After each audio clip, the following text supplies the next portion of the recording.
দুষ্ট টাইপের, ফাজিল টাইপের।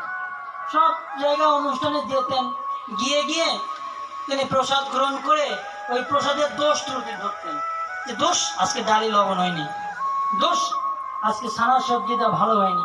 তা যেখানেই যায়, যত ভালোই রান্না হোক না কেন, উনি একটা না একটা ত্রুটি বের করে। এরকম করতে করতে রুদ্রগাতি এসেছে একটা বৈষ্ণব সেবা অনুষ্ঠানে, বুঝতে পেরেছেন? মানে রুদ্রগাতি অনুষ্ঠানে প্রসাদ গ্রহণ করেছে।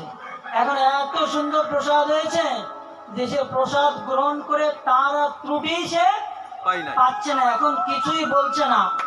এখন ওই গৃহকর্তা এসে বলছে, বাবু কেমন হয়েছে আজকে রান্না বাড়া, প্রসাদ কেমন হয়েছে?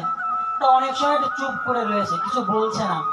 এখন মেলার সময় পরে বলছে, অত ভালো ভালো না, বুঝতে পারছেন? এখন দোষ তো ধরতে হবে রান্নার।